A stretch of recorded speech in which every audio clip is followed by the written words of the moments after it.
Hey, did you know that before the Pilgrims were sitting at a table together eating turkey, they were running an underground print operation? In the early 1600s, some of the people who would become the Pilgrims were in Leiden in the Netherlands, operating an illegal printing press. They were printing religious materials that the English crown did not appreciate. Think of it as the 17th century equivalent of posting extremely spicy views on LinkedIn.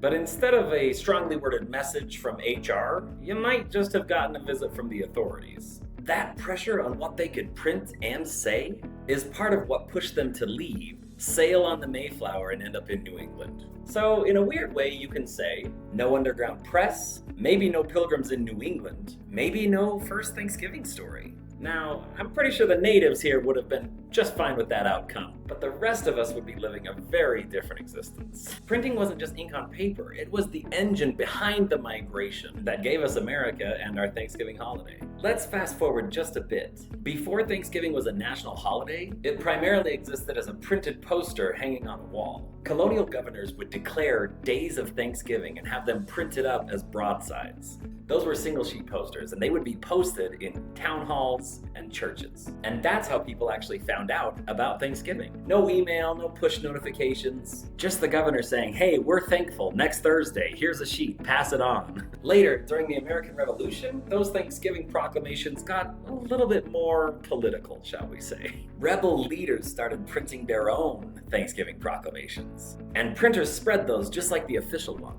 Ink became a subtle way of saying we do not just print for the king anymore. Printing changed Thanksgiving from a local thing into a large, coordinated communication event. One of my favorite stories about that entire campaign was that in 1777, after the American victory at Saratoga, the Colonial Congress declared a day of Thanksgiving. A Boston printer named John Gill printed the declaration as a broadside and sent it out into the New World. Centuries later, an original broadside printed by John Gill was found in an attic tucked in among a bunch of other papers. Imagine realizing that some random old document in your dusty attic, hanging out with your holiday decorations, is actually a printed artifact from the nation's earliest Thanksgiving. That's the real magic of print. What might seem disposable today becomes future historical evidence. So when we talk about Thanksgiving, we're not just talking about food and family gatherings. We're talking about an illegal print shop that helped push a group across the ocean. Broadsides that told entire communities how and when to be thankful. And a forgotten proclamation that helped all that history survive, all because somebody bothered to put ink on paper.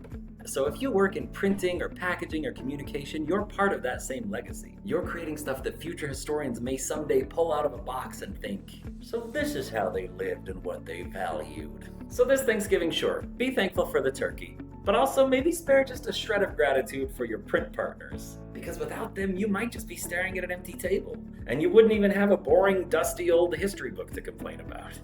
Printing has helped shape our future for centuries. So if you have a story worth telling, tell it to me. Let's put it on paper and see what happens in the future.